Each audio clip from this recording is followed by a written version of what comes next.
विपुल ध्रुव आदि पुत्र उत्तम।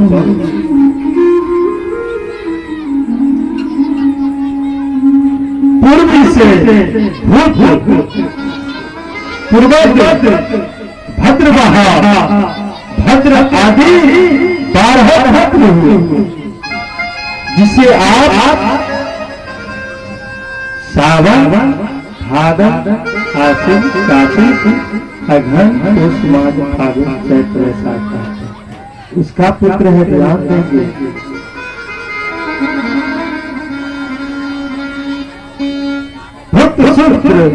भद्रवाहा भद्र आदि 12 पुत्र हुए। मदिरा के गर्भ से नंद उपनंद कृष्ण सूर्य आदि पुत्र थे, तथा जहाँ देवकी के गर्भ से 8 पुत्र उत्पन्न हुए। देवकी के गर्भ से कितने पुत्र उत्पन्न हुए? 8 पुत्र।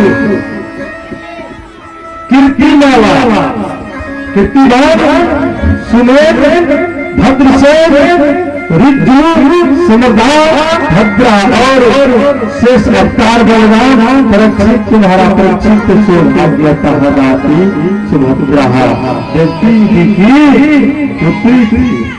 परीक्षित जब संसार में धर्म का साह और पापों का वृद्धि होती है, तब सर्वशक्तिमान भगवान श्री हरि अवतार ग्रहण करते और लीला पुरुषोत्तम भगवान श्री कृष्ण मथुरा में वसुदेव जी के घर उत्पन्न हुए और वहां से अपना परियोजन सिद्धि करके वहां नंद बाबा के गोकुल में गोपनीय ग्वाल गौ को सुखी कर मथुरा लौट आए। परीक्षित ब्रज में मथुरा में और द्वारका में रहत का परम धाम को कल हम आपको बोले थे आज कृष्ण का जन्म उत्सव मनाया जाएगा। तो कृष्ण जन्म उत्सव का था, आप लोग श्रवण कर रहे हैं। यह कथा दसम स्कंद की कथा में देवकी पापोली गर्भलाली को यदा बाल के गोप्य रमन भुक्तो।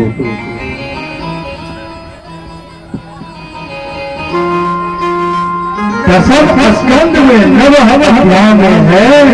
साधारण गणना के अनुसार से 3586 श्लोक है और इस स्कंद में भगवान की प्रिय लीलाओं का वर्णन द्वारा मन का निरोध होता है और परमात्मा के आत्मिक जो भी कुछ स्वास्थ्य जंग महत्व जगत दिख रहा है, उनकी अति गमन गति करने और अवतार लेकर भगवान उसकी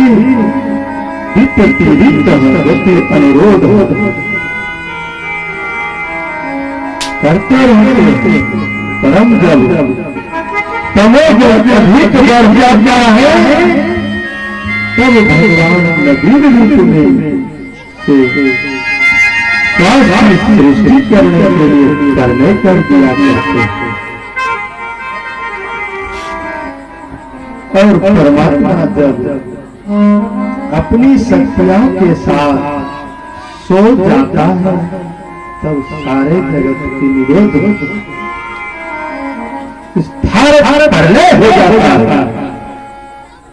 अवतार के अनेक तेज बताए गए, अंशावतार, गुणावतार, विभवावतार, आचार्य अवतार, अवेस्तावतार, स्फुटी अवतार, अवतार भगवान और उनके नित्य पादर्श दोनों के ही होते सभी त्याग निराकार एक परमात्मा के लिए कोई ऐसी अवतार नहीं और कोई स्थान नहीं जो पहले से विद्यमान न हो।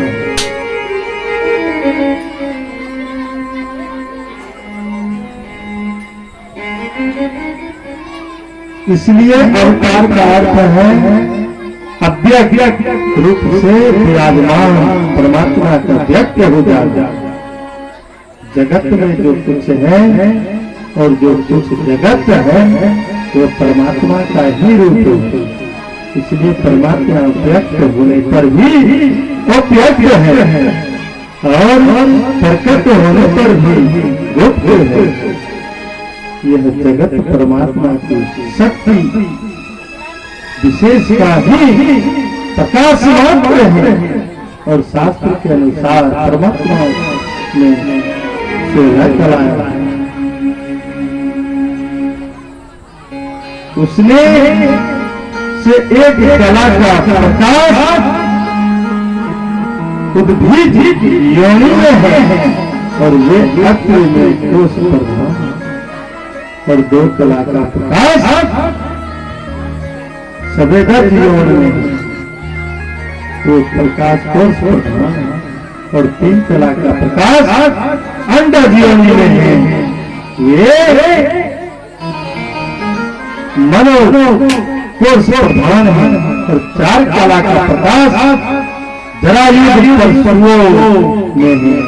तो विज्ञानम कोर्स है प्रधान और पांच कला का प्रकाश जरायुध मनु में है।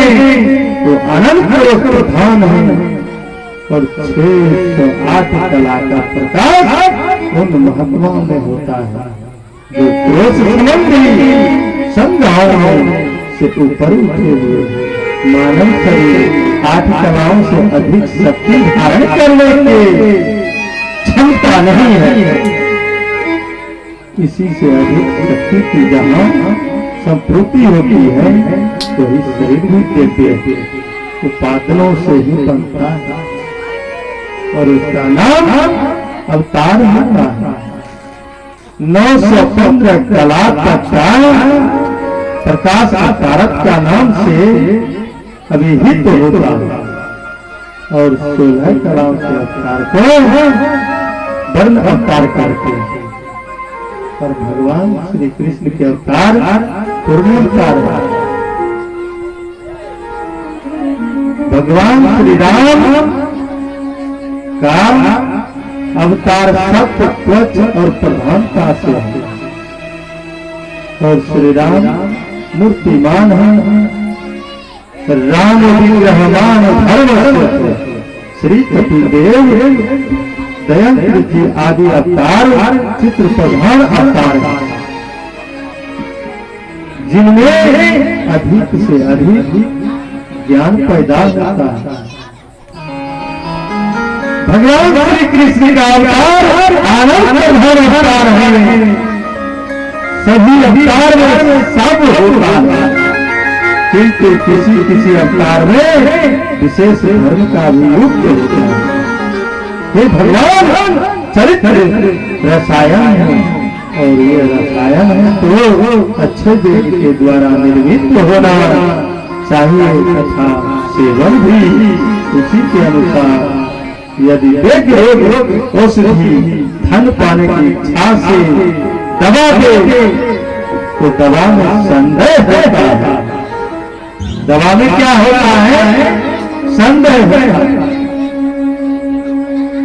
अपने परवेद को दवा पुरुषों के द्वारा सेवन करने को भी कहा गया है। कोई तर्क हमारी वासना को साफ नहीं कर सकता। हमारे हृदय में सोए हुए इसी को तरी गति के करे उसे जगाए वही संत है, वही विद्वान है। इसलिए भगवान को लीला कथाओं में श्रवण करने मन करो, उनके नामों का कीर्तन करो तथा संसार को अपने हृदय से निकाल दो और ईश्वर को अपने हृदय में स्थापित करो। इसके अतिरिक्त कोई दूसरा उपाय नहीं।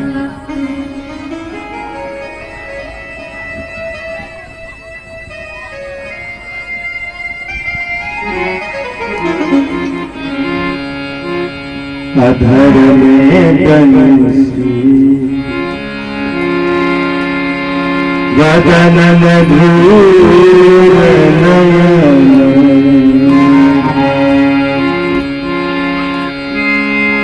मधुर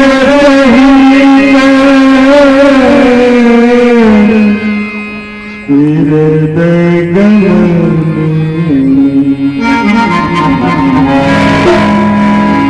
अधर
मधुर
आज मैया भगवती की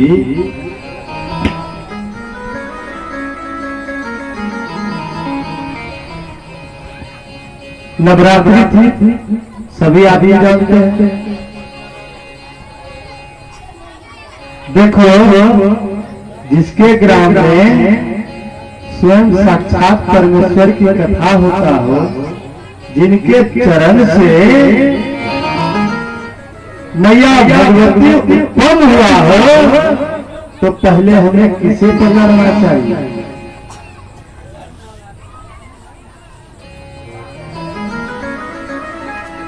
हमें जड़ को पकड़ना चाहिए।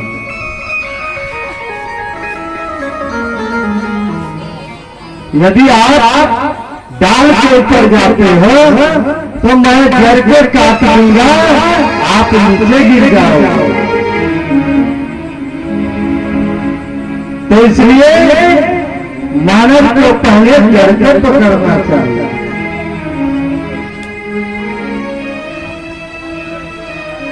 जहां कथा हो, जहां सत्संग हो, जहां कीर्तन हो, भगवान वहां विराजते हैं। जब हमारे घर के नजदीक स्वयं साक्षात परमेश्वर का कथा हो रहा है, तो आज हम घूमने के लिए कटिहार कोलासी गए।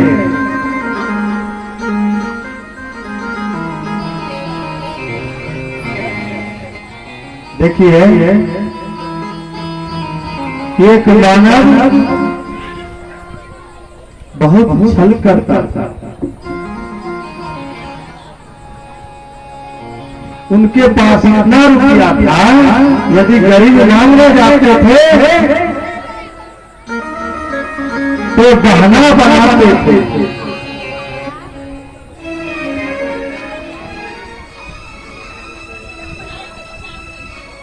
वह मानव ऐसा था,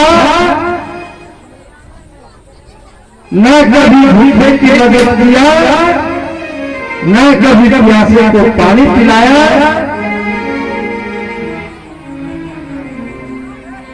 न किसी की मान किया, और रुपया के झोंकों में परिस्थिति का भोग किया। ध्यान देंगे, जिनके पास रुपया होता है उसे बहकना नहीं चाहिए। तो रुपया क्या नहीं करा देता है। पैसे आदमी को जान भी ले लेता है, यह रुपया जान ही बचाता। जब जबरी भोग करने लगा तो भगवान के पास उनका घड़ा भर चुका था। एक दिन उनका अंतिम समय आता था।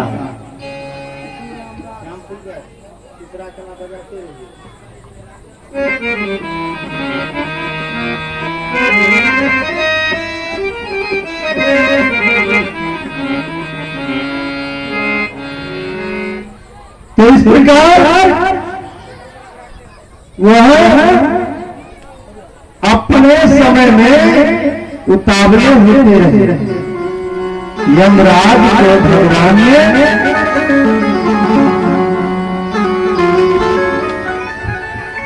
कहा, अरे यमलोक, अब अपने की समय आ चुका है, तुम यहां से जाओ पादर से और उसे दंड दिए लाओ। पीछे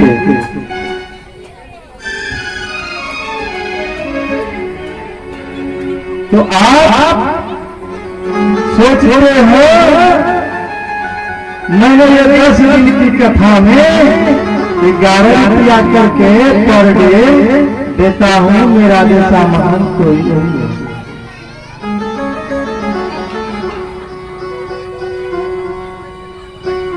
ये 10 दिन की कथा है।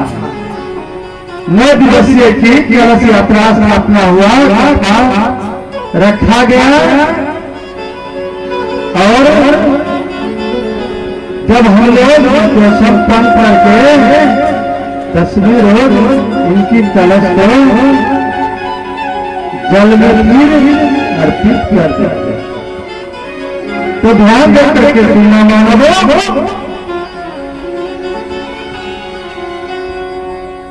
भगवान जब भेजते हैं उन व्यक्ति को लेने के लिए,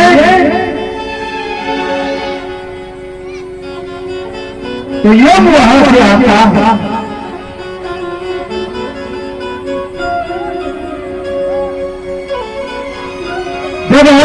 जाने का समय आता है तो आप गरीब के जैसा होता है, न पास पैसा होता है, गरीब का साथ नहीं, कोई अपना होता है ना कोई पराया होता है। इसलिए मानव को समझना चाहिए हमें करना क्या। जो गलत करते हैं वो गलत में परिणाम पाते हैं, तो इनका परिणाम देखे क्या होगा।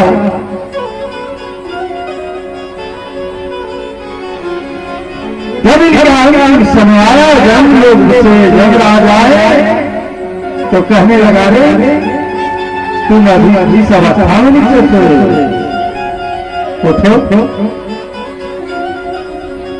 बोला मेरा तबीयत बहुत खराब है, ध्यान देंगे।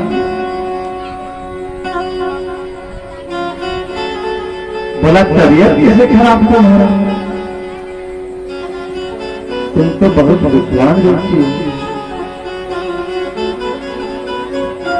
तुम्हारे पास पैसे का कमी नहीं है, तो तुम्हें तो रुपया का कमी नहीं है, तो तुम्हें इलाज कराना चाहिए डॉक्टर से।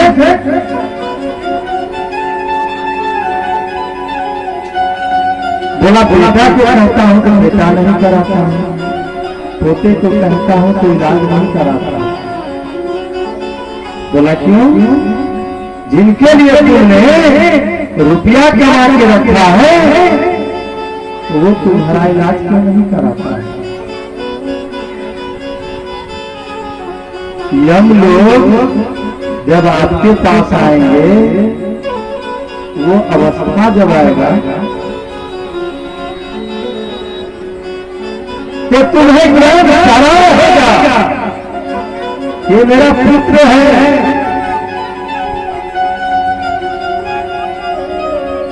ये मेरी मां है, ये पिता है, ये मेरा भाई है, ये मेरा पुत्र बंधु भाई सखा है। पर आप यम को नहीं पहचान पाओगे, ये यम है, वो आपके भाई बनकर आया है, आपके